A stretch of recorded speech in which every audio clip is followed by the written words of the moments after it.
नमस्कार, जय हिंद दोस्तों आज आपके लिए बिहार पुलिस के लिए बहुत ज़्यादा इंपॉर्टेंट आप यहाँ पे बोल सकते हैं कि आपका सब्जेक्ट है। और ये आपके बिहार पुलिस के लिए दोस्तों जो आखिरी समय आपका बचा हुआ है रामबाण साबित होगा। क्यों? क्योंकि ज्ञान बिंदु जेएस एकेडमी जो कि हमारे प्यारे गुरुजी रोशन सर के द्वारा ये आपका तैयार किया गया है। अगर आप सब लोग चाहें तो ज्ञान बिंदु ऐप जो है डाउनलोड करके बिहार पुलिस का कोर्स परचेज करके लगा सकते हैं और ये सब प्राप्त कर सकते हैं। देखिए, ये जो आज का वीडियो होने वाला है पूरा आपका इंडियन हिस्ट्री जो हमारा इतिहास का क्वेश्चन होने वाला है बिहार पुलिस में। आप यहाँ पे देखेंगे दोस्तों, जो ये आपका वीडियो होने वाला है आज का, ये आपका प्राचीन भारत का इतिहास है। अब इसको समझिएगा थोड़ा सा ताकि आपको क्लियर हो पाए। देखिए, प्राचीन इतिहास, मध्यकालीन इतिहास और आधुनिक इतिहास। ठीक है, प्राचीन इतिहास में अगर आप देखेंगे दोस्तों तो इसमें हमारा जो आज का क्वेश्चन होने वाला है करीबन 400 प्लस क्वेश्चन है। उसके बाद मध्यकालीन इतिहास का जो हमारा क्वेश्चन होने वाला है 200 प्लस क्वेश्चन हमारा होने वाला है। फिर आधुनिक भारत के इतिहास की बात करते हैं तो उसमें हमारा करीबन 600 प्लस क्वेश्चन होने वाला है। टोटल अगर हम देखें दोस्तों तो हमारा यहाँ पे 6 4 10 2 1200 प्लस क्वेश्चन हमारा दोस्तों यहाँ पे पूरा इतिहास से है। यानी अगर आप इतना भी देख लेते हैं 2 से 4 बार एग्जाम से पहले तो आपका इतिहास से एक भी क्वेश्चन नहीं छूटेगा। ठीक है, अब आप बताएंगे कि क्या ये सब वीडियो लेकर के आया जाए या फिर नहीं लेकर आया जाए। अगर मैं ये सब वीडियो लेकर आता हूँ तो आपको पता है वीडियो बनाने में मेहनत लग रहा है, गर्मी का भी समय आप देख ही पा रहे होंगे। ठीक है, अब अगर आप सब लोग सपोर्ट बना के रखते हैं तो ये सब वीडियो में लेकर के आने का प्रयास करूंगा। तो आपको करना क्या होगा, हर एक वीडियो पे कम से कम 1000 लाइक का टारगेट आपको पूरा करना पड़ेगा। 1000 लाइक का टारगेट। अब जितना जल्दी आप सभी लोग पूरा करेंगे उतना जल्दी और भी बहुत सारा मेरे पास मटेरियल पड़ा हुआ है, मैं आपको प्रोवाइड कराने का प्रयास करूंगा। तो देखते हैं कितना जल्दी आप सभी लोग वीडियो को 1000 लाइक तक जो है पहुंचाते हैं। आज हम देखेंगे प्राचीन भारत का इतिहास, जो भी हमारा 400 क्वेश्चन दिया गया है, हम प्राचीन भारत का इतिहास देखेंगे और लास्ट में आपको हम दिखा देंगे मध्यकालीन का जो टॉपिक है ताकि आपको क्लियर हो पाए।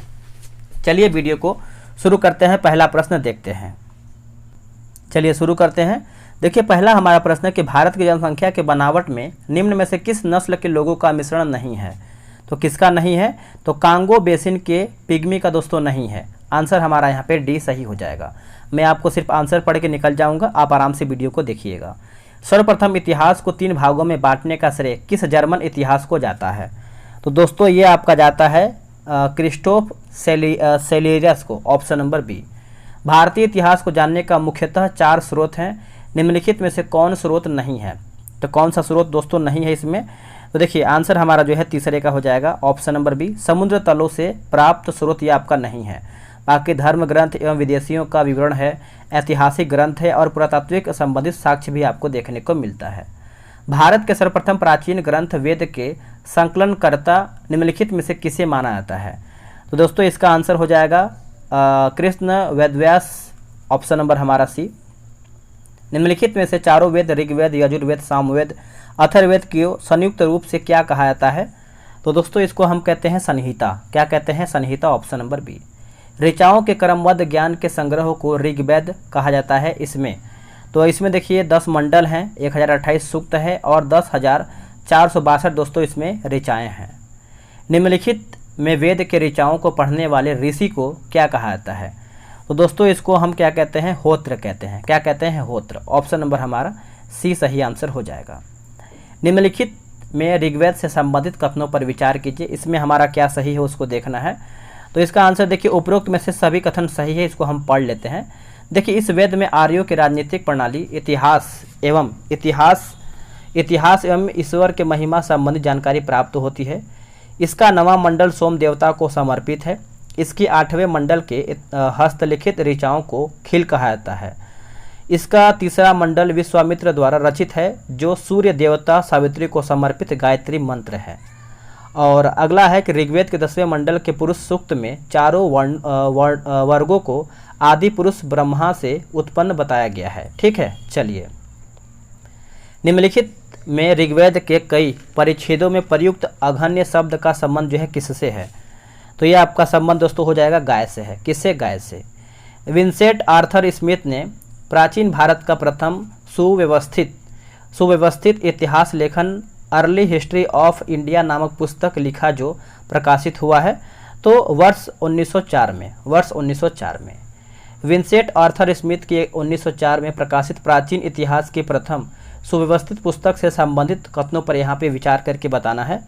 तो 11 का अगर हम बात करते हैं, क्वेश्चन नंबर 11 का, तो इसका आंसर देखिए हमारा बी हो जाएगा 1 2 3 4, यानी सभी हमारा पॉइंट सही है। पढ़ लेते हैं।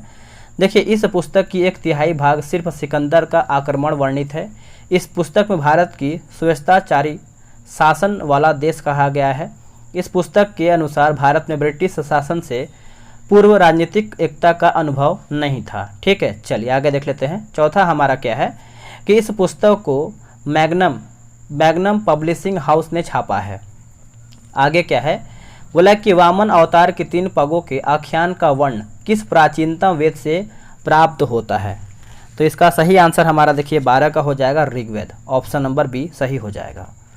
निम्नलिखित ऋग्वेद में से कितनी ऋचाएँ इंद्र एवं अग्नि के लिए समर्पित हैं। तो इंद्र को 250, अग्नि को 200। ऑप्शन नंबर ए हो जाएगा। निम्नलिखित में से किस ग्रंथ में यज्ञों के नियमों एवं विधि विधानों की जानकारी प्राप्त होती है। तो सही आंसर हो जाएगा यजुर्वेद। ऑप्शन नंबर दोस्तों बी हो जाएगा। सामवेद में यानी सामवेद से संबंधित कथनों पर विचार कीजिए, क्या इसका सही उत्तर होगा। तो इसका आंसर देखिए उपयुक्त तो सभी हो जाएगा, यानी इसमें 1810 सूक्त जो ऋग्वेद से लिए गए हैं। इसके पाठकर्ता को उद्रात्र कहते हैं।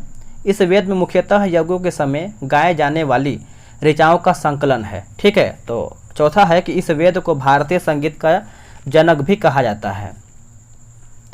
आगे के ऋषि अथर्वा द्वारा रचित अथर्ववेद में कुल कितने पद एवं मंत्र हैं। तो इसका आंसर हो जाएगा 731 मंत्र और 6000 पद। Option number B. निम्नलिखित में से किस वेद से सामान्यतः मनुष्यों के विचार तथा अंधविश्वास की जानकारी प्राप्त होती है। सही आंसर हो जाएगा अथर्ववेद। ऑप्शन नंबर सी सही हो जाएगा। पृथ्वी सूक्त अथर्ववेद का प्रतिनिधि सूक्त माना जाता है। इसमें मानव जीवन के किस पक्षों की जानकारी प्राप्त होती है। चलिए इसका ऑप्शन हम देख लेते हैं। यह रहा इसका ऑप्शन। बताइए 18 का सही आंसर हमारा हो जाएगा उपरोक्त में सभी, यानी गृह निर्माण, कृषि की उन्नति, प्रायश्चित, रोग निवारण, राजभक्ति, विवाह एवं प्रणय, गीता, औषधि, वशीकरण, तंत्र मंत्र, जागरूकता, ये सब हमारा सही है। यजुर्वेद को किन 2 शाखाओं में बांटा गया है। आंसर हो जाएगा कृष्ण यजुर्वेद और शुक्ल यजुर्वेद। ऑप्शन नंबर बी हो जाएगा। निम्नलिखित में से सबसे प्राचीन वेद एवं नवीन वेद कौन सा है। तो ये आपको हो जाएगा ऋग्वेद सबसे प्राचीन है और नवीन हमारा हो जाएगा अथर्ववेद। निम्नलिखित में सही क्रम का चयन करके बताना है कौन हमारा इसमें सही है। तो देखिए संहिता, ब्राह्मण ग्रंथ, आरण्यक और उपनिषद। ऑप्शन नंबर बी सही हो जाएगा। इसमें आपका दोस्तों 22 नंबर जो है मिलान करके बताना है। चलिए इसको हम मिला लेते हैं। देखिए 22 का हमारा जो ऋग्वेद है दोस्तों ये आपको हो जाएगा ऐत्रेय और कौशिकी हो जाएगा। यजुर्वेद दोस्तों हमारा हो जाएगा तैत्तिरीय एवं शतपथ, और जो सामवेद है ये आपको हो जाएगा पंचवीस। अथर्ववेद जो है ये आपको हो जाएगा गोपथ, है ना। चलिए निम्नलिखित में किस ब्राह्मण ग्रंथ में कुछ प्राचीन राजाओं के नाम, राज्याभिषेक के नियम दिए गए हैं। तो 23 का आंसर हमारा हो जाएगा ऐत्रेय। Option number A. किस ब्राह्मण ग्रंथ में गांधार, कैकेय, कौशल, कुरु, पांचाल, विदेह इत्यादि राजाओं के नामों का उल्लेख मिलता है। तो ये आपको हो जाएगा शतपथ। ऑप्शन नंबर हमारा यहाँ पे 24 का सी हो जाएगा। वैदिक साहित्यों में ऋग्वेद के पश्चात सर्वाधिक स्थान किस ब्राह्मण ग्रंथ को प्राप्त है। तो कौन से ब्राह्मण ग्रंथ को दोस्तों प्राप्त है। तो ये रहा आपके सामने ऑप्शन। बताइए आंसर क्या होगा। तो ऑप्शन नंबर बी हो जाएगा शतपथ। ऑप्शन नंबर हमारा यहाँ पे बी सही आंसर हो जाएगा। अब इसमें देखिए बी में 1 2 3 4 दिया गया है, पढ़ लेते हैं। बोला है कि उपनिषदों से संबंधित कथनों पर विचार कीजिए। देखिए उपनिषदों की संख्या जो है 108 है। इसमें 13 को मूलभूत उपनिषदों की श्रेणी में रखा गया है। इसमें यज्ञ से जुड़े दार्शनिक विचार, ब्रह्मांड, आत्मा, ब्रह्म इत्यादि का वर्णन है। जब आप उपनिषद में चारों आश्रमों की उल्लेख प्राप्त होता है। उपनिषदों को वर्तमान भारतीय संविधान का प्रेरणा स्रोत माना जाता है। नेक्स्ट हम देखेंगे निम्नलिखित में से कौन वेदांग नहीं है। इनमें से हमारा दोस्तों वेदांग कौन सा नहीं है। तो संहिता, मैत्रेयनी दोस्तों इसमें नहीं है। बाकी शिक्षा, कल्प है और निरुक्त छंद है और व्याकरण ज्योतिष है। ये सब हमारा सही है। आगे है ज्ञातव्य है कि वैदिक साहित्यों को अक्षुण्य बनाए रखने हेतु सूत्र साहित्य का प्रणय किया गया। इनसे संबंधित कथनों पर विचार करके आपको बताना है। तो इसका आंसर देखिए 28 का हो जाएगा। ऑप्शन नंबर सी हो जाएगा। 1 2 3 4 असत्य है। ठीक है, यानी यहाँ पे दोस्तों असत्य बोला गया है। तो चलिए आगे देख लेते हैं। पुराणों से संबंधित कथनों पर विचार कीजिए, इसमें हमारा क्या सही है। तो देखिए 29 का दोस्तों अगर हम देखें, इसमें 29 का देखिए, पुराणों की संख्या 18 है तथा इसके रचयिता लोहमर्ष तथा उनके पुत्र दुर्गश्रवा को माना जाता है। पुराणों मत्स्य, विष्णु, वायु, ब्राह्मण तथा भागवत पुराणों से राजवंशों की वंश प्रणाली प्राप्त हुई है। सबसे प्राचीन एवं प्रमाणित मत्स्य पुराण को माना जाता है। स्त्रियां तथा शूद्रों को पुराण पढ़ने की अनुमति नहीं थी, किंतु पुराण पाठ को सुनने थे। और यह है कि अग्नि पुराण से राजतंत्र तथा कृषि संबंधित विवरण जो है प्राप्त होता है। ये सब आप अच्छे से याद रखेंगे, एक एक पॉइंट को आप सुनते चलेंगे, ठीक है। नेक्स्ट है, निम्नलिखित में हीनयान का प्रमुख ग्रंथ कौन सा है जिसमें बुद्ध का जीवन चरित्र कथानकों के साथ जो है वर्णित है। तो सही आंसर देखिए हमारा 30 का हो जाएगा कथावस्तु, ऑप्शन नंबर बी। निम्नलिखित में किसने जैन धर्म का प्रारंभिक इतिहास प्राप्त होता है। सही आंसर हमारा हो जाएगा कल्पसूत्र हो जाएगा, ऑप्शन नंबर सी। अर्थशास्त्र से संबंधित कथनों पर विचार कीजिए, क्या हमारा इसमें सही है 32 का। तो 32 का देखिए हमारा उपरोक्त में से सभी सही है, पढ़ लेते हैं। देखिए अर्थशास्त्र के अनुवाद शाम शास्त्री हैं। इस पुस्तक के लेखक चाणक्य या फिर विष्णुगुप्त हैं। यह पुस्तक 15 अधिकरणों तथा 180 प्रकरणों में विभाजित है। इस पुस्तक से मौर्यकालीन इतिहास की जानकारी प्राप्त होती है। निम्नलिखित में कल्हड़ द्वारा रचित राजतरंगिणी में किस क्षेत्र विशेष के शासकों का इतिहास जो है वर्णित है। तो सही आंसर हो जाएगा कश्मीर, ऑप्शन नंबर सी। अरबों के सिंध विजय का वृत्तांत चाचनामा का लेखक कौन है। चाचनामा, तो ये आपके लेखक हो जाएंगे Ali Ahmad, option number B. Sanskrit के विद्वान पाणिनि की पुस्तक अष्टाध्यायी से वंश प्रणाली के इतिहास की जानकारी प्राप्त होती है। तो ये दोस्तों आपका हो जाएगा मौर्यों से पूर्व तथा मौर्यकाल, ऑप्शन नंबर बी। कात्यायनकृत गार्गी संहिता में किस विषय वस्तु की जानकारी प्राप्त होती है। तो ये आपको हो जाएगा ज्योतिष तथा यमन आक्रमण, ऑप्शन नंबर हमारे यहाँ पे ए सही आंसर हो जाएगा। अब इसमें भी देखिए आपका 37 नंबर मिलान करके बताना है। चलिए इसको मिला लेते हैं। देखिए हेरोडोटस की बात करते हैं तो 37 नंबर है, तो ये आपका हो जाएगा दोस्तों हिस्टोरिका। टॉलमी आपका हो जाएगा भारत का भूगोल। प्लिनी आपका हो जाएगा नेचुरल हिस्ट्री। और मेगास्थनीज आपका इंडिका हो जाएगा, ऑप्शन नंबर हमारा बी सही हो जाएगा। निम्नलिखित में मिस्र नरेश टॉलमी फिलाडेल्फस का राजदूत था जो अशोक के दरबार में आया था। तो ये आपको हो जाएगा डोएनिसियस, ऑप्शन नंबर ए सही हो जाएगा। चीनी यात्री फाहियान से संबंधित कथनों में कौन सा कथन असत्य है, यानी हमारा कौन इसमें गलत है। तो यह 14 वर्ष तक भारत में रहा था। यह गुप्त नरेश चंद्रगुप्त द्वितीय के दरबार में आया था, सही है। इसने अपने विवरण में मध्य प्रदेश की समाज एवं संस्कृति से संबंध में विवरण किया, सही है। इसने मध्य प्रदेश की जनता को समृद्ध एवं सुखी बताया, यह भी हमारा सही है, लेकिन डी गलत है। इसने चीनी सभ्यता एवं संस्कृति को भारतीय सभ्यता एवं संस्कृति से सर्वोच्च बताया है, यह गलत है। निम्नलिखित में किसी यात्री ने 1518 में भारत आगमन पर 3 वर्षों तक बौद्ध धर्म की प्राप्तियां एकत्रित किया था। तो यह आपका हो जाएगा संयुगन, ऑप्शन नंबर सी। वेनसांग से संबंधित कथनों में से कौन सा कथन असत्य है, यानी कौन हमारा गलत है। तो गलत पूछ रहा है, तो देखिए जो सही उसको पढ़ लेते हैं। जैसे वेनसांग 629 ईस्वी में भारत के लिए चीन से निकला और 1 वर्ष के बाद भारतीय राज्य कपिसा पहुंचा। वह हर्षवर्धन के काल में भारत आया, 15 वर्ष तक भारत में रुका, 645 ईस्वी में वापस चीन चला गया। वह नालंदा विश्वविद्यालय में अध्ययन किया। सीयूकी नामक भ्रमण वृत्तांत लिखा जिसमें 138 देशों की जानकारी दोस्तों इसमें प्राप्त है। तो इसमें हमारा जो है डी गलत होना चाहिए। तो डी हमारे इसमें दिया गया है कि इसने हर्ष को समकालीन राजाओं में सबसे क्रूर एवं शोषणकारी सिद्ध किया, ये हमारा गलत है। वेनसांग के अध्ययन के समय नालंदा विश्वविद्यालय के कुलपति कौन थे। तो कुलपति की बात करते हैं तो सीलभद्र हो जाएगा, ऑप्शन नंबर ए हो जाएगा। अलबरूनी नामक लेखक जो महमूद गजनवी के साथ भारत आया था, इससे संबंधित असत्य कथन कौन सा है। तो इसका आंसर देखिए हमारा हो जाएगा ऑप्शन नंबर डी हो जाएगा। डी हमारा दोस्तों यहाँ पे गलत है। इसने अपने लेखों में भारतीय सामाजिक परंपरा को निकृष्ट कोटि का घोषित किया है, ये गलत है। इब्न बतूता से संबंधित कथनों पर विचार कीजिए, क्या हमारा इसमें सही है क्या गलत है। तो 44 का देखिए हमारा 1, 2, 3, 4 हमारा दोस्तों यहाँ पे असत्य दिया गया है। इसमें देखिए सभी असत्य है दोस्तों, ये सब हमारा गलत है, तो कोई मतलब नहीं है पढ़ने का। आगे प्रश्न है कि कंग्यूर तथा तंग्यूर नामक ग्रंथ जिससे भारतीय इतिहास की जानकारी प्राप्त होती है, किस तिब्बती लेखक ने इसको लिखा है? तो लिखा की बात करते हैं तो तारानाथ, ऑप्शन नंबर सी सही हो जाएगा। निम्नलिखित में 13वीं शताब्दी के अंत तक कौन यात्री आया जिसकी लेखनी से पांड्य इतिहास का विवरण जो है प्राप्त होता है? तो ये आपको हो जाएगा Marco Polo, option number C. निम्नलिखित में से किसे भारतीय पुरातत्व शास्त्र का पितामह कहा जाता है? तो ये किसे कहते हैं बताइएगा दोस्तों। तो ये रहा आपके सामने ऑप्शन। तो इसका आंसर हमारा हो जाएगा sir Alexander Cunningham, option number B. निम्नलिखित में 1400 ईस्वी में प्राप्त लेख कौन सा अभिलेख है जिससे वैदिक देवता मित्र, वरुण, इंद्र तथा नासत्य की जानकारी जो है प्राप्त होती है? तो 48 का हो जाएगा बेगाच कोई, ऑप्शन नंबर ए। सर्वप्रथम किस अभिलेख से भारतवर्ष का जिक्र प्राप्त होता है? तो ये आपको हो जाएगा हाथी गुफा अभिलेख, ऑप्शन नंबर ए। भारत में होने वाले हुड़ आक्रमण की जानकारी किस अभिलेख से प्राप्त होती है? तो ये आपको हो जाएगा भीतरी स्तंभ लेख से, भीतरी स्तंभ अभिलेख, ऑप्शन नंबर ए। अब यहाँ पे देखिए 51 नंबर मिलान करके बताना है। चलिए मिलाते हैं। अभिलेख दिया गया है और प्राप्त जानकारी दिया गया है।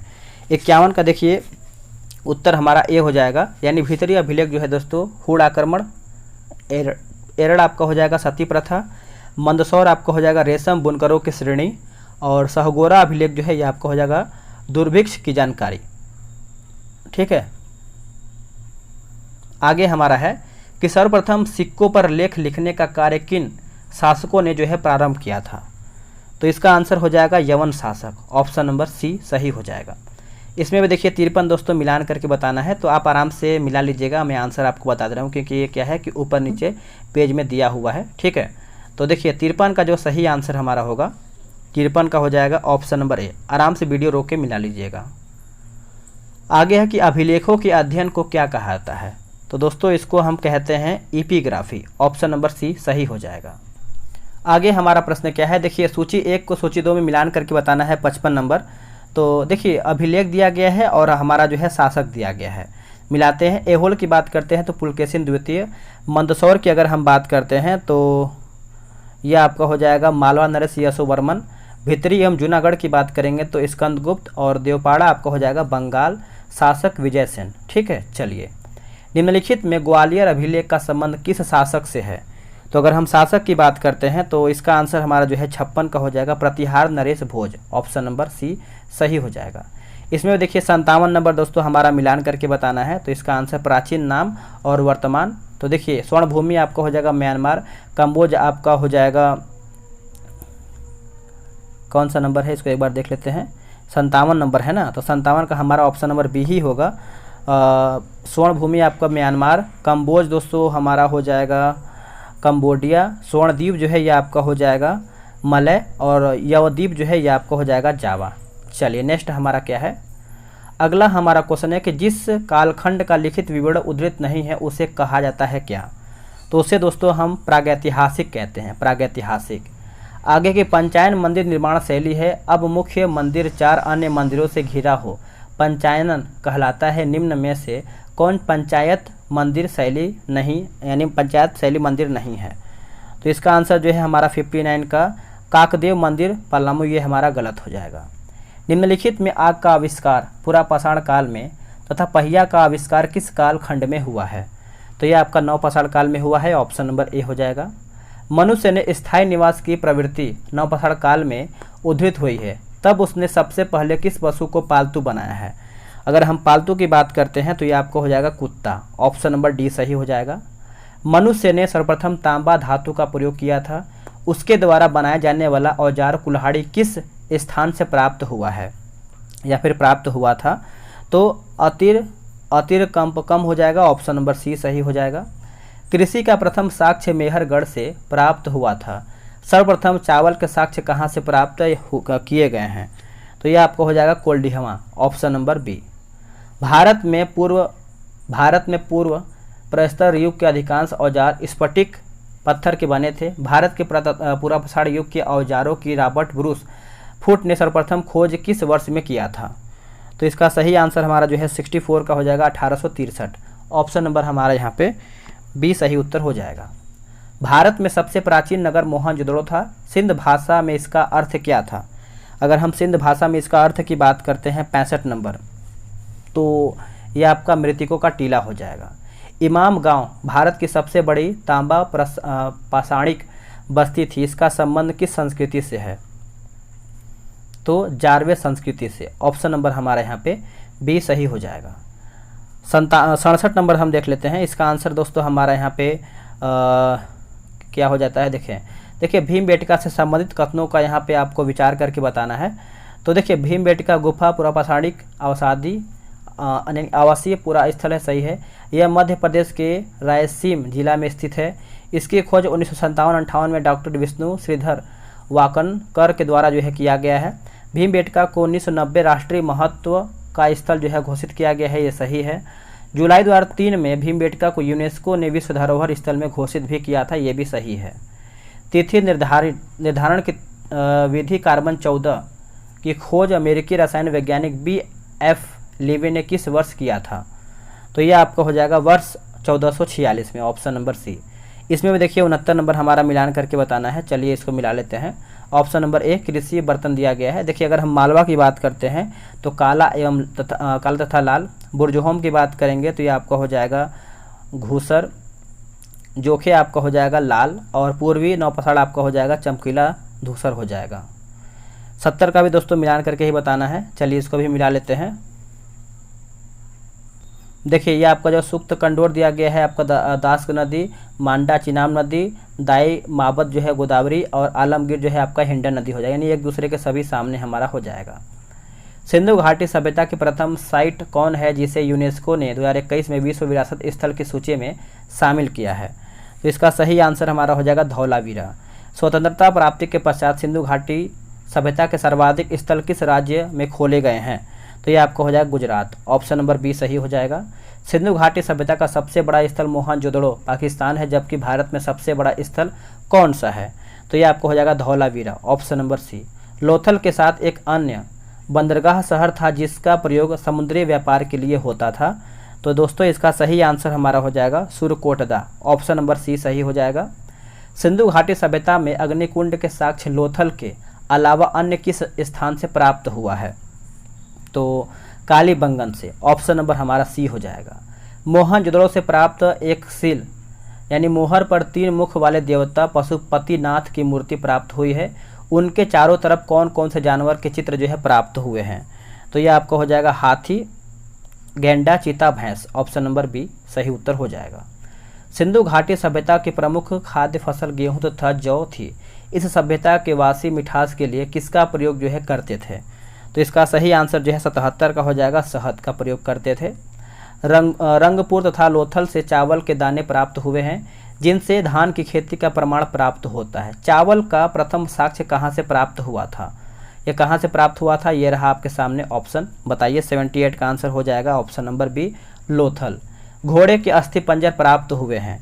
तो इसका आंसर देखिए हमारा हो जाएगा Surkotada, Kalibangan, Lothal. Option number A. Sindhu काल में तौल की इकाई का अनुपात क्या था? तो 16 का अनुपात। मेसोपोटामिया के अभिलेख में वर्णित मेलुहा शब्द का अभिप्राय है। तो इसका सही आंसर हमारा 81 का हो जाएगा सिंधु सभ्यता। Option number B. सिंधु घाटी सभ्यता का शासन किसके हाथों में थे? तो ये आपका था वर्णिक यानी वर्णिक वर्ग में। यहाँ पे देखिए मिलान करके बताना है। सूची 1 को सूची 2 में 83 का देख लेते हैं। देखिए इसका आंसर हमारा दोस्तों क्या होगा, मिलाते हैं। 83 का दोस्तों हमारा हो जाएगा ऑप्शन नंबर ए हो जाएगा, है ना। तांबा आपका हो जाएगा खेताड़ी, बलूचिस्तान, ओमान।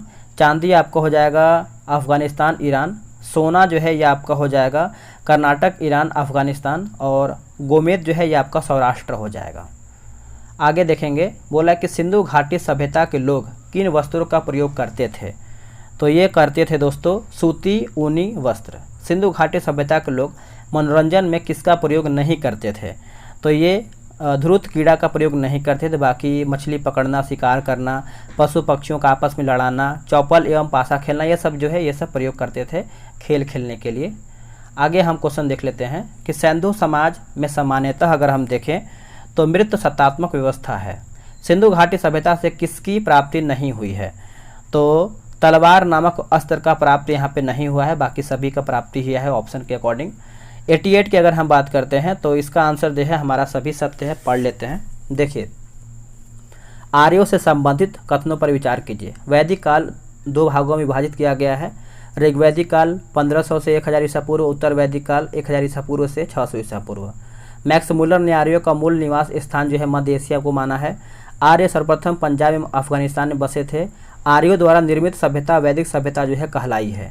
आर्यों की भाषा संस्कृत थी तथा आर्य शब्द भाषा समूह को इंगित करता है। चलिए आगे हैं कि आर्यों की प्रशासनिक इकाई क्या थी। आरोही क्रम के अनुसार बताना है। तो ग्राम, कुल, विष, जन, राष्ट्र। Option number B. सुत, कम्मादी एवं रथाकार नामक अधिकारी रत्नी कहलाते थे। इनकी संख्या राजा सहित कितनी होती थी? तो इसका सही आंसर हमारा 90 का हो जाएगा, 12 होती थी। Option number D. सभा और समिति सजा को सलाह देने वाली, माफ कीजिएगा, सभा और समिति राजा को सलाह देने वाली संस्था थी। इसके अध्यक्ष को क्या कहा जाता था? तो अध्यक्ष को ईशान कहते थे। निम्नलिखित में गलत सुमेल को यहाँ पे बताना है। तो चलिए इसको हम देख लेते हैं। तो गलत बताना है तो देखिए, वाजपति की बात करते हैं, गोचर भूमि अधिकारी सही है। पुख जो है हमारा दुर्गपति सही है। स्पष्ट जो है हमारा यहाँ पे गुप्तचर सही दिया गया है, लेकिन जो उग्र दिया गया है नर्तक, ये हमारा दोस्तों गलत है। वैदिक काल में युद्ध के लिए कौन सा शब्द जो है प्रयोग किया जाता था उस टाइम? तो ये आपको हो जाएगा गविष्टि। ऑप्शन नंबर सी। दशराग यानी दशराज युद्ध जो पुरुषनी नदी के तट पर सुदास एवं 10 राजाओं के बीच लड़ा गया था, इसका उल्लेख ऋग्वेद के किस मंडल से प्राप्त होता है? आंसर हो जाएगा 7वें मंडल। Option number C. ऋग्वेद के किस मंडल के पुरुष सूक्त से चतुर्वर्णों का उल्लेख प्राप्त होता है? उत्तर हो जाएगा 10वें मंडल। Option number A. आर्यों के समाज से संबंधित कथनों पर विचार कीजिए। क्या हमारा इसमें सही है, क्या हमारा गलत है? तो डी का देखिए 1, 2, 3, 4 एवं 5 सही है, असत्य है दोस्तों। यहाँ पर देखिए साफ साफ लिखा गया है, यहाँ पे दोस्तों असत्य है यानी गलत है। ठीक है, चलिए आगे देख लेते हैं। गलत सुमेल का चयन करके बताना है 97 नंबर। तो इसका आंसर हमारा यहाँ पे उपनिषद जो है 8, ये गलत है। आगे क्या है कि वैदिक कालीन स्त्रियों से संबंधित कथनों पर विचार कीजिए। क्या हमारा इसमें सही है, उसको हम देख लेते हैं। 98 का देखिए, 98 का दोस्तों सभी हमारा सही है, उसको हम पढ़ लेते हैं। देखिए, स्त्रियां शिक्षा ग्रहण करती थी। ऋग्वेद में लोपामुद्रा, घोषा, आपाला तथा विश्वास जैसे विदुषी स्त्रियों का वर्णन है। स्त्रियां पति के साथ यज्ञ कार्य में भाग लेती थी। पर्दा प्रथा तथा बाल विवाह का प्रचलन नहीं था। वैदिक कालीन स्त्रियां विधवा होने पर अपने देवर से शादी कर सकती थी और आजीवन अविवाहित रहने वाली स्त्रियां जो है अमाजू कहलाती थी। ये पॉइंट आपको अच्छे से याद रखना है। आगे है कि जीविकोपार्जन के लिए वेद वेदांत पढ़ाने वाले अध्यापक क्या कहा जाता था उस टाइम? तो ये आपको हो जाएगा उपाध्याय। Option number A. आर्यों के जीवन चर्चा से संबंधित गलत कथन को छांटिए। तो सही हो जाएगा हमारा, आर्यों ने सर्वाधिक कांस्य धातुओं के औजारों का प्रयोग किया है। गलत है। देखिए, आर्यों का मुख्य पेय जो है पदार्थ सोमरस था। आर्य मुख्य 3 प्रकार के वस्त्रों का प्रयोग करते थे, वास, अधिवास, उष्णीय। और आर्यों के मुख्य मनोरंजन के साधन थे रथ दौड़, घुड़दौड़ और दूत क्रीड़ा था। ठीक है, चलिए आगे देख लेते हैं। आगे हमारा प्रश्न है कि आर्यों की उपलब्धियों में क्या शामिल नहीं था? तो क्या शामिल नहीं था? तो व्यापारी को बेकार कहते थे आर्य, ये आपका दोस्तों इसमें शामिल नहीं था। बाकी आर्यों की खोजी गई धातु लोहा थी, उसे श्याम आयस भी कहा जाता था। तांबा को आर्यों ने लोहित या आयस नाम दिया था। आर्यों का प्रिय पशु घोड़ा और प्रिय देवता इंद्र थे। ठीक है, इसमें देखिए मिलान करके बताना है। चलिए इसको अच्छे से हम मिला लेते हैं। 2 नंबर। तो इसका आंसर देखिए हमारा दोस्तों आधुनिक नाम दिया गया है और प्राचीन नाम दिया गया है। आंसर हमारा 1 हो जाएगा, यानी कुरूप जो है ये आपको हो जाएगा कुर्रम, वितस्ता जो है आपका झेलम, अस्किनी जो है ये आपको हो जाएगा चिनाब और वितस्ता जो है ये आपका काबुल हो जाएगा। ठीक है, चलिए इसमें देखिए 103 नंबर बोला है कि उत्तर वैदिक कालीन समय के परिवर्तनों से संबंधित कथनों में से कौन सा कथन हमारा जो है कथन को छांटिए, यानी कौन सा हमारा कथन इसमें गलत है। देखिए, उत्तर वैदिक काल में इंद्र के स्थान पर प्रजापति सर्वाधिक प्रिय देवता थे, सही है। राजा के राज्याभिषेक के समय राजसु यज्ञ का अनुष्ठान किया जाता था, यह भी हमारा सही दिया गया है। उत्तर वैदिक कालीन वर्ण व्यवस्था के बजाय जन्म आधारित आधारित किया जाता था, ये भी हमारा दोस्तों सही है, लेकिन डी हमारा इसमें जो है गलत हो जाएगा। बोला है कि इस कालखंड में घोड़े की हत्या को मानव हत्या के बराबर दंडित किया जाता था, ये हमारा गलत है। उस कालखंड दोस्तों गौ हत्या को मानव हत्या के बराबर मानते थे, है ना। चलिए निम्नलिखित में से गलत सुमेलित करके बताना है कौन हमारा इसमें गलत है। तो इसका आंसर हमारा सोम का जो है प्रगति तथा उत्थान के देवता गलत है।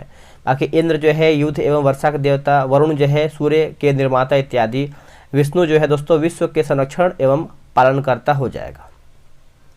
वर्तमान नाम और प्राचीन नाम दिया गया है, बताना है कि कौन हमारा इसमें गलत है। तो गलत दोस्तों हमारा जो है सुवस्तु जो है घग्गर, ये गलत है। बाकी शतुद्री जो है ये आपका सतलज सही है। सदानिंद्रा जो है हमारा गंडक सही है। गोमती जो है हमारे यहाँ पे गोमल सही है। निम्नलिखित में वृषद्वती किस आधुनिक नदी का प्राचीन नाम है? तो उत्तर हमारा हो जाएगा घग्गर, ऑप्शन नंबर हमारा यहाँ पे सी हो जाएगा। निम्नलिखित में से सुमेलित करके बताना है मतलब कौन गलत हमारा सुमेलित है। तो अगर हम बात करते हैं पूषण जो है आकाश देवता, यह गलत है। बाकी सोम जो है वनस्पति देवता सही है। उषा जो है प्रगति एवं उत्थान देवता, मरुत जो है आंधी तूफान के देवता, ये सब हमारा सही है। निम्नलिखित में से किस उपनिषद में यज्ञ की तुलना टूटी फूटी नाव से किया गया है? तो इसका आंसर हो जाएगा मुंडकोपनिषद, ऑप्शन नंबर ए। ईसा के दूसरी शताब्दी में व्यवहारिक ज्यामिति की रचना किसने किया है? तो ये किसके द्वारा किया गया है दोस्तों? तो ये किया गया है अपात दस्तंभ, ऑप्शन नंबर बी। श्रम की परंपरा किसके द्वारा जो है प्रारंभ किया गया था? तो इसका आंसर हमारा हो जाएगा दत्तात्रेय ऋषि के पुत्र निमि, ऑप्शन नंबर ए। निम्नलिखित में महाभारत का प्राचीन नाम क्या है? तो महाभारत का जो प्राचीन नाम की अगर हम बात करते हैं तो ये आपका जय संहिता हो जाएगा, जय संहिता। वेदांत दर्शन की मौलिक ग्रंथ वरिह यानी ब्रह्मसूत्र या वेदांत सूत्र की रचना किसके द्वारा जो है किया गया है? तो इसका सही आंसर हमारा हो जाएगा बदरायन, बदरायन जो है इसका सही उत्तर हो जाएगा। आगे है निम्नलिखित में से गलत सुमेल का यहाँ पे चयन करके बताना है। दर्शन दिया गया है और एक तरफ हमारा जो है प्रवर्तक दिया गया है। तो वैशेषिक दोस्तों यहाँ पे जैमिनी गलत है दोस्तों।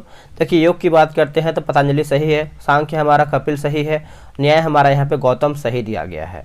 निम्नलिखित में पूर्व मीमांसा दर्शन के प्रवर्तक कौन थे? तो अगर हम पूर्व की बात करते हैं तो सही आंसर हमारा 14 का हो जाएगा जैमिनी, ऑप्शन नंबर ए हो जाएगा। उत्तर वैदिक काल में ऋण देकर ब्याज देने वाले को क्या बोला जाता था उस टाइम? तो उस टाइम हम बोलते थे दोस्तों, आप अच्छे से याद रखेंगे, वकनाट कहते थे, वकनाट। 16 महाजनपद की जानकारी किस वैदिक ग्रंथ से जो है प्राप्त होती है? तो ये आपको हो जाएगा बौद्ध ग्रंथ अंगुत्तर निकाय, ऑप्शन नंबर ए। निम्नलिखित में गलत सुमेल को छांटिए, महाजनपद और राजधानी दिया गया है। तो देखिए वत्स दोस्तों हमारा वैशाली विदय गलत है। बाकी अंग जो है चंपा सही है, मगध हमारा गिरिब्रत सही है और काशी जो है हमारा यहाँ पे वाराणसी सही दिया गया है। जैन धर्म के अंतिम तीर्थंकर 24वें महावीर स्वामी का जन्म कुंडल ग्राम वैशाली में हुआ था। इनके पिता सिद्धार्थ किस कुल के सरदार थे? तो दोस्तों इसका सही उत्तर आप अच्छे से याद रखेंगे। तो इसका आंसर हमारा 18 का ए हो जाएगा, ज्ञात्री कुल। क्या हो जाएगा? ज्ञात्री कुल जो है इसका सही उत्तर हो जाएगा। यहाँ में देखिए 19 नंबर जो है मिलान करके बताना है। चलिए इसको अच्छे से हम मिला लेते हैं 19 नंबर का, तो छोटा करते हैं ताकि आपको दिख पाए। देखिए दोस्तों अगर हम अंक की बात करते हैं तो भागलपुर मुंगेर सही है, वत्स जो हमारा है इलाहाबाद का क्षेत्र सही है, और वज्जी जो है वैशाली सही है, अवंती जो है मालवा से, यानी हमारा आप बोल सकते हैं कि एक दूसरे के सभी जो है हमारा यहाँ पे दिया गया है। ठीक है, आगे दोस्तों हमारा कि चेदी महाजनपद जो वर्तमान के बुंदेलखंड यानी उत्तर प्रदेश क्षेत्र में स्थित था, उसकी राजधानी क्या नाम था? तो उसकी राजधानी की बात करते हैं तो सुक्तिमती हो जाएगा, ऑप्शन नंबर सी। पांचाल महाजनपद जिसकी राजधानी अहिछत्र या फिर कापिल्य था, वर्तमान के किस क्षेत्र में अवस्थित था?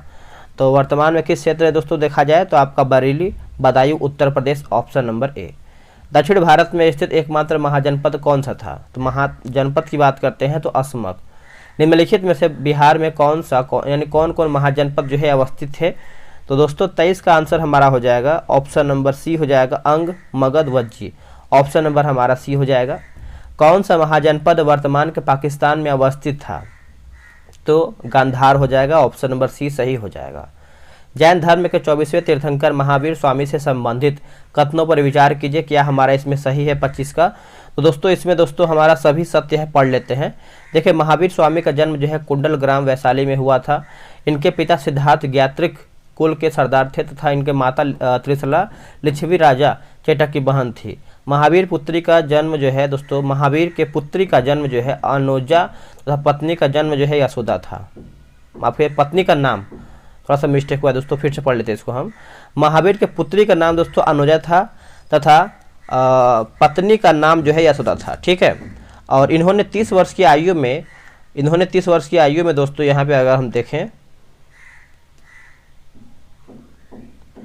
इन्होंने 30 वर्ष की आयु में माता पिता तथा बड़े भाई नंदीवर्धन की आज्ञा लेकर यहाँ पे जो है दोस्तों यहाँ पे संन्यास स्वीकार किया था। ठीक है, महावीर ने अपना उपदेश किस भाषा में दिए थे? देखिए 26 का जो सही आंसर हमारा हो जाएगा प्राकृत यानी अर्धमागधी जो है इसका सही आंसर हो जाएगा, आप इसको नोट कीजिएगा। महावीर स्वामी की भिक्षुणी संघ की प्रधान कौन थी? तो सही उत्तर हमारा हो जाएगा चंदना, ऑप्शन नंबर सी। निम्नलिखित में से जैन धर्म में पंच महाव्रत कौन सा या फिर कौन नहीं था? पंच महाव्रत, तो सम्यक कर्मांत दोस्तों इसमें नहीं था। ठीक है, जैन धर्म से संबंधित कथनों पर विचार कीजिए, कौन हमारा इसमें सही है कौन हमारा गलत है। तो देखिए इसमें सभी हमारा सत्य है, पढ़ लेते हैं। जैन धर्म में आत्मा की मान्यता है, जैन धर्म में ईश्वर की मान्यता नहीं है, महावीर पुनर्जन्म एवं कर्मवाद में विश्वास करते थे, जैन धर्म ने अपने आध्यात्मिक विचारों को सांख्य दर्शन से ग्रहण किया था, महावीर ने अपने अनुयायियों को 11 गजधरों में विभक्त किया था, ये भी हमारा सही है। ठीक है, आगे है निम्नलिखित में से कौन सा राजा था जो जैन धर्म को नहीं मानता था? इसका सही आंसर हो जाएगा हर्षवर्धन राजवर्धन। खजुराहो के जैन मंदिर का निर्माण किसके द्वारा जो है किया गया था? तो सही आंसर हमारा हो जाएगा चंदेल शासक, ऑप्शन नंबर ए।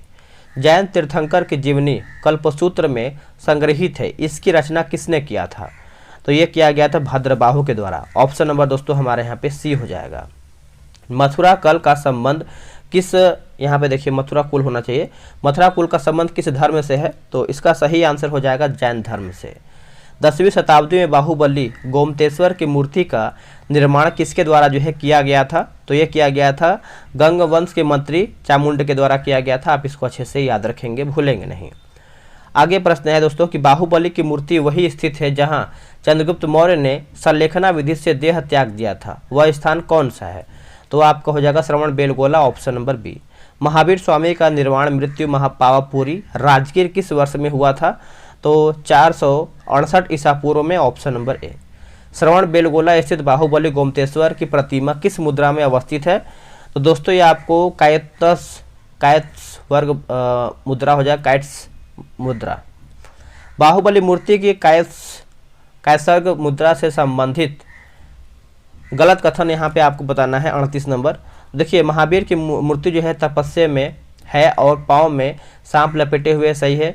इस मुद्रा में महावीर अपने आसपास की मुद्रा से अनभिज्ञ हैं तथा चींटियों ने अपना घेरा बना लिया है, सही है। मूर्ति 18 मीटर इंच तथा एक ही चट्टान को काटकर निर्मित किया गया है, सही है। लेकिन डी हमारा गलत है कि इस मुद्रा के उद्भवकर्ता स्वयं महावीर स्वामी थे, जो कि ये गलत हो जाएगा। आगे है दोस्तों कि 39 बोला है कि बौद्ध धर्म के संस्थापक गौतम बुद्ध से संबंधित कथनों पर विचार करके आपको बताना है। तो इसका आंसर देखिए हमारा बी हो जाएगा। बी में 1, 2, 3, 4 एवं 5 हमारा सत्य है, 4 तक हमारा सही है। ठीक है, तो यहाँ पे सही पूछा है। तो देखिए बोल रहा है दोस्तों कि गौतम यानी बौद्ध धर्म के संस्थापक गौतम बुद्ध का जन्म जो है 563 ईसा पूर्व में कपिल वस्तु के लुम्बिनी नामक स्थान पर हुआ था। इनके पिता सुधोधन शाक्य कुल के प्रमुख थे। इनके माता जो है माया देवी का देहावसान जो है जन्म के 7वें दिन हो गया था। बुद्ध का पालन पोषण जो है इनकी मौसी जो है प्रजापति गौतमी ने किया था। इनकी शादी जो है 16 वर्ष की अवस्था में यशोदा से हुआ और इनके बचपन का नाम जो है राहुल था। डी हमारा गलत है, इसको हम छोड़ देते हैं। कपिल वस्तु की सैर पर निकले बुद्ध ने किसको नहीं देखा जो उनके सांसारिक त्याग से जो है सहयोगी सिद्ध हुआ? तो 40 का उत्तर हमारा डी, जो कि वह बूढ़ा व्यक्ति बीमार व्यक्ति को देखे थे, एक 100 को भी देखे थे और इसमें अगर देखें तो एक सन्यासी को भी देखे थे, लेकिन राजनर्तकी का नृत्य दोस्तों वो नहीं देखे थे। ठीक है, तो हमारा जो है डी गलत हो जाएगा। आगे कि सांख्य दर्शन के गुरु कौन थे जो सिद्धार्थ के प्रथम गुरु बने थे? तो इसका आंसर देखिए हमारा 41 का हो जाएगा, ऑप्शन नंबर बी हो जाएगा, अलार कलाम, ऑप्शन नंबर बी सही उत्तर हो जाएगा। उरुवेला उरुवेला में सिद्धार्थ बुद्ध के 5 साधक मिले, निम्न में से कौन नहीं था? तो कौन इसमें नहीं था? तो गंगटोक इसमें दोस्तों नहीं थे, ऑप्शन नंबर बी। ज्ञान प्राप्ति के पश्चात बुद्ध ने प्रथम उपदेश सारनाथ में दिया, जिसे बौद्ध ग्रंथों में क्या कहा गया था? तो दोस्तों अगर हम देखिए तो ये आपको हो जाएगा धर्म चक्र परिवर्तन, ऑप्शन नंबर बी। बुद्ध ने अपने सर्वाधिक उपदेश कहाँ पर दिया था? थोड़ा बहुत देखिए बाहर चिड़िया कौवा बोल रही है तो उसको आप थोड़ा सा इग्नोर कीजिएगा। आंसर देखिए हमारा होगा Shravasti, option number C. Buddha की देहावसान यानी देहावसान किस वर्ष जो है दोस्तों यहाँ पे हुआ था? तो इसका आंसर हमारा हो जाएगा 483 ईसा पूर्व में। बुद्ध की मृत्यु को बौद्ध धर्म में क्या कहा गया है? तो ये क्वेश्चन देखिए एग्जाम में पूछा गया है, तो वहाँ विनिष्क्रमण कहा गया है दोस्तों, ऑप्शन नंबर बी। बुद्ध के जन्म और मृत्यु की तिथि का चीनी परंपरा में किस अभिलेख के आधार पर निश्चित किया गया था? तो ये आपका हो जाएगा भीतरी अभिलेख, ऑप्शन नंबर बी सही हो जाएगा। अब यहाँ पे देखिए बताना है कि कौन हमारा गलत है। तो देखिए थियरी गाथा जो है बौद्ध धर्म के आध्यात्मिक विचार, ये गलत है। बाकी विनय पिटक जो है संघ के नियम का संग्रह, सुत्त पिटक जो है बुद्ध के धार्मिक सिद्धांत, अभिधम पिटक जो है सुत्त पिटक के वर्णित सिद्धांतों का सुव्यवस्थित अनुशीलन जो है सही है। पाली त्रिपिटकों की प्रथम शताब्दी में किसके देख रेख में सर्वप्रथम लिपिबद्ध जो है किया गया था? तो 49 का हो जाएगा हमारा वतगामिनी, ऑप्शन नंबर ए। बुद्ध के दूसरे गुरु कौन थे जिसने बुद्ध को योग पर शिक्षा दिया था? क्या होगा आंसर इसका? देखिए ये रहा इसका ऑप्शन 50 का, देखिए सही आंसर हमारा हो जाएगा रुद्र कारामपुत्र हो जाएगा दोस्तों, ऑप्शन नंबर सी। बौद्ध धर्म का त्रिरत्न कौन नहीं था कौन नहीं है? तो 51 का देखिए आंसर हमारा हो जाएगा नियम दोस्तों नहीं था। बौद्ध धर्म से संबंधित कथनों पर विचार कीजिए, क्या हमारा सही है? देखते हैं। तो 1 2 3 4, 1 2 3 सत्य है एवं 4 जो है गलत, यानी 3 तक हम इसको पढ़ना है। देखिए बौद्ध धर्म में प्रवेश को उपसंपदा कहा गया था, सही है। बौद्ध संघ में सम्मिलित किए न्यूनतम आयु जो है 15 वर्ष थी। बौद्ध धर्म मूलतः जो है अनिश्चयवादी है, इसमें आत्मा की परिकल्पना नहीं है। चौथा हमारा है कि बौद्ध धर्म में पुनर्जीवन की मान्यता नहीं था, जो कि ये गलत है, ठीक है। बौद्ध संगीत यानी बौद्ध संगीत से संबंधित कथनों पर विचार कीजिए, क्या हमारा इसमें सही है, क्या हमारा गलत है, इसको हम देख लेते हैं। 53 का देखिए दोस्तों हमारा यहाँ पे सी हो जाएगा, सभी कथन हमारा सत्य है ना। पढ़ लेते हैं।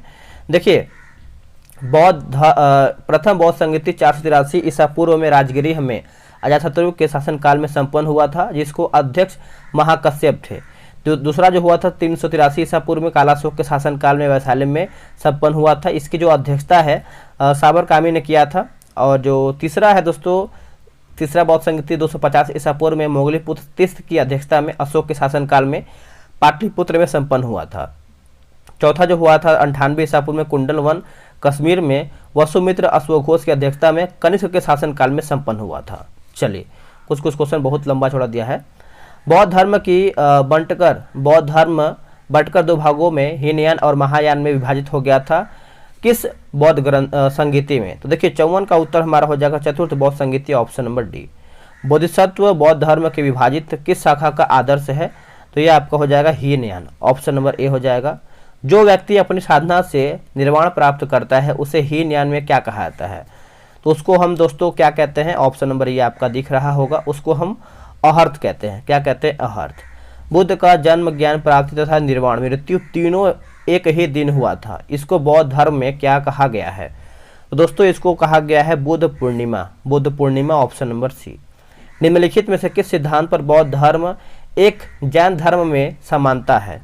तो 58 का हो जाएगा अनिश्चयवादी, ऑप्शन नंबर सी सही उत्तर हो जाएगा। गलत सुमेल का यहाँ पे चयन करना है, मठ दिया गया है और एक तरफ हमारा जो है स्थापना दिया गया है। 59 का देखिए हमारा दोस्तों यहाँ पे सासुर मठ जो है देहरादून गलत है, बाकी टाबो जो मठ है आपका टबो, और नाम ग्याल मठ जो है धर्मशाला, और थिक्से मठ जो है हमारा लद्दाख सही है। निम्नलिखित में से गलत सुमेल को छांटिए। तो इसका देखिए हमारा जो है मिंट्रालिंग जो है आपका गंगटोक गलत है, बाकी हेमिस जो है आपका लद्दाख सही है। सासुर मठ जो है आपका लाहौल स्पीति, और बोधि मंडा मठ जो है आपका बोध गया सही दिया गया है।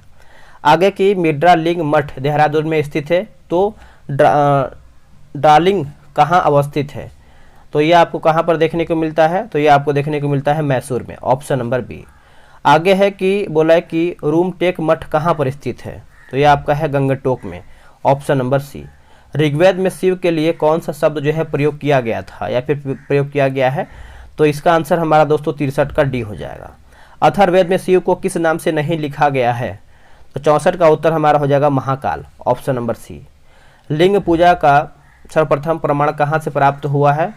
तो मत्स्य पुराण से। रुद्र की पत्नी के रूप में पार्वती का नाम किस पुस्तक में प्राप्त होता है? तो कौन से पुस्तक में प्राप्त होता है बताइएगा। ये रहा आपके सामने ऑप्शन, है ना। तो देखिए 66 का हो जाएगा दोस्तों ऑप्शन नंबर हमारा सी हो जाएगा, शतपथ ब्राह्मण। वामन पुराण में शैव संप्रदाय की संख्या 4 बताई गई है, निम्न में से कौन नहीं है? तो दोस्तों इसमें आपका जो लकुलिस वादी आपका नहीं है, बाकी कपालिक, कालामुख, उसके बाद लिंगायक और पशुपति, ये सब हमारा सही है। आगे है बोला कि कपालिक संप्रदाय के प्रमुख शैव थे, इस संप्रदाय का प्रमुख स्थान कौन सा है? तो ये आपका हो जाएगा श्रीशैल। आगे की लिंगायत संप्रदाय जो दक्षिण भारत में प्रचलित है, इसका एक अन्य नाम क्या है? तो इसका आंसर आप सभी लोग अच्छे से याद रखेंगे दोस्तों, आपका हो जाएगा जंगम। आगे की शून्य संपादने निम्नलिखित में से किस संप्रदाय, यहाँ पर संप्रदाय है, संप्रदाय का यहाँ पे शून्य संप्रदाय का निम्नलिखित में से किस संप्रदाय का ग्रंथ है? तो 70 का हो जाएगा हमारा लिंगायत। लिंगायत संप्रदाय जिसके प्रवर्तक अल्लभ प्रभु थे, इसको वीर शिव संप्रदाय भी कहा जाता है। इसके प्रमुख शिष्य कौन थे? तो दोस्तों ये आपका हो जाएगा बासव, ऑप्शन नंबर ए। 10वीं शताब्दी में मत्स्येंद्रनाथ ने किस संप्रदाय की रचना किया था? तो ये आपका हो जाएगा नाथ संप्रदाय। एलोरा का प्रसिद्ध कैलाश मंदिर का निर्माण जो है किसने कराया था? तो ये आपका हो जाएगा राष्ट्रकूट शासक, ऑप्शन नंबर सी। तंजौर का प्रसिद्ध राजराजेश्वर शिव मंदिर का निर्माण जो है किसने कराया था? तो ये आपका हो जाएगा राज प्रथम। किस शासकों के शासनकाल के मुद्राओं पर शिव एवं नंदी की मूर्ति का अंकन एक साथ जो है प्राप्त होता है? तो ये आपका हो जाएगा कुषाण, ऑप्शन नंबर ए। वैष्णव धर्म की प्रारंभिक जानकारी कहाँ से प्राप्त होती है? तो ये आपका प्राप्त होता है उपनिषद से, ऑप्शन नंबर दोस्तों हमारा ए सही आंसर हो जाएगा। वैष्णव धर्म के प्रवर्तक कृष्ण थे, जिनका निवास स्थान मथुरा था, ये किस कबीले से थे? तो इसका आंसर हमारा हो जाएगा वृषण कबीला। श्री कृष्ण का सर्वप्रथम उल्लेख किस उपनिषद से प्राप्त होता है? तो ये आपका हो जाएगा छंदोग्ध उपनिषद, ऑप्शन नंबर बी। विष्णु के 10 अवतारों का वर्णन किस पुराण में होता है? तो इसका आंसर याद रखेंगे मत्स्य पुराण। भगवान विष्णु के सुदर्शन चक्र में कितनी तिलियां हैं? तो आंसर हमारा हो जाएगा 6, ऑप्शन नंबर बी। गलत सुमेल का यहाँ पे चयन करके बताना है। प्रमुख संप्रदाय और मत आचार्य दिया गया है।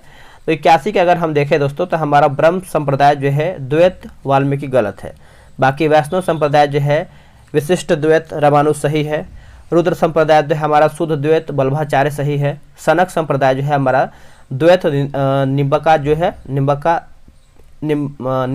जो है हमारा सही है, निम्बकारक, ठीक है। निम्नलिखित में से गलत सुमेल का यहाँ पे चयन करना है। देखिए मैं इतना फास्ट क्यों पढ़ रहा हूँ, रीजन ये है कि मैं आपको कम समय में ज़्यादा क्वेश्चन प्रोवाइड कराने के लिए, नहीं कि 4 घंटे 5 घंटे अगर आराम से पढ़ने लगूंगा तो बहुत लंबा वीडियो बनेगा। मैं सोच रहा हूँ कि अधिक आपके पास टाइम नहीं बचा है तो आप कम समय में ही अपना रिवीजन बेहतर वे में कर सकें, ठीक है। तो चलिए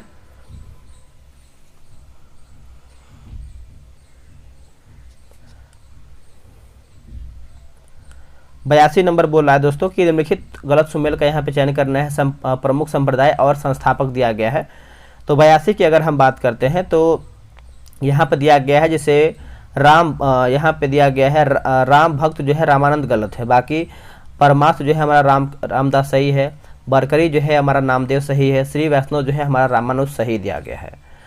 अंकोर वाट का मंदिर कंबोड का निर्माण किसके द्वारा जो है किया गया था? तो ये किया गया था राजा सूर्यवर्मन द्वितीय।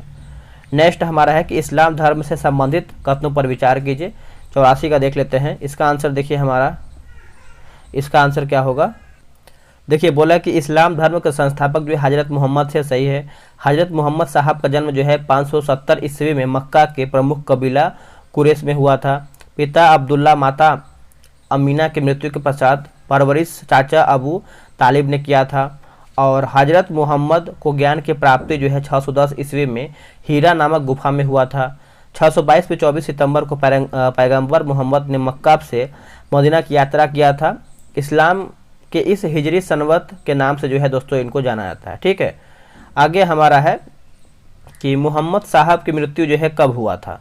तो सही आंसर हमारा जो है हो जाएगा 8 जून 633। पैगंबर मोहम्मद साहब के जीवन चरित्र किसने लिखा है। तो इसका उत्तर हमारा हो जाएगा Ibn Ishaq, option number B. Bharat में अरबों के जरिए इस्लाम का आगमन जो है कौन से वर्ष में हुआ था। तो 87 का उत्तर हो जाएगा 712 में।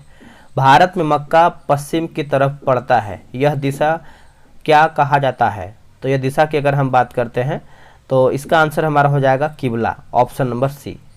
पैगंबर साहब के पश्चात उनको उत्तराधिकारी खलीफा कहलाएं। खलीफा पद की समाप्ति मुस्तफ़ा कमाल पाशा ने किस वर्ष किया था। तो इसका आंसर देखिए 89 का हो जाएगा 1924, ऑप्शन नंबर बी। ईसाई धर्म के संस्थापक ईसा मसीह के जीवन से संबंधित कथनों पर विचार कीजिए। तो 90 का आंसर हमारा हो जाएगा दोस्तों ऑप्शन नंबर सी, 1, 3, 4। 1, 3, 4 हमारा सही है। देखिए 1, 3, 4 सही है। ईसा मसीह का जन्म जो है जेरूसलम के निकट बैथलेहम नामक स्थान पर हुआ था। इसके पिता का नाम यानी इनके पिता का नाम था इनके माता का नाम मैरी व पिता का नाम जोसेफ था। ईसा मसीह के 2 शिष्य पीटर एवं एड्रियस थे। ईसा मसीह को 33 ईस्वी में जो है सूली पर चढ़ाया गया था रोमन गवर्नर पेंटियस ने। ठीक है, चलिए आगे क्या है देख लेते हैं। आगे हमारा है 91 नंबर बोला है कि इसमें देख लेते हैं पहले आंसर क्या है ताकि आपको क्लियर हो जाए। इसका आंसर हमारा जो है यहाँ पे बी दिया गया है। 1, 2, 3, 4 3 तक हमारा जो है सही है।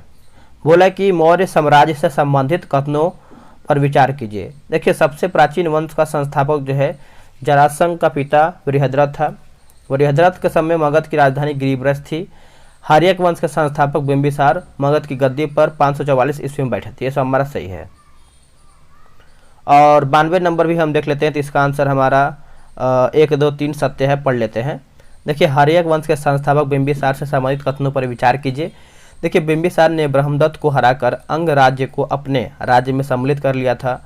महात्मा बुद्ध की सेवा हेतु बिंबिसार ने ही राजवैद्य जीवक भेजा था। बिंबिसार ने राजगिरी यानी गिरिब्रज को निर्माण कर उसको अपनी राजधानी भी बनाया था। ये सब हमारा सही है। बिंबिसार की वैवाहिक संबंधों से संबंधित गलत सुमेलित करके बताना है, यानी कौन हमारा गलत है वही छांटना है। राजा राजवंश और राजकुमारी दिया गया है। तो अंग की राजकुमारी जो है चंदना, ये गलत है। बाकी प्रसेनजीत की बहन जो है महाकोसला सही है। वैशाली के चेटक पुत्र जो है चेलना सही है। भद्र देश की राजकुमारी जो है हमारा सेमा सही है।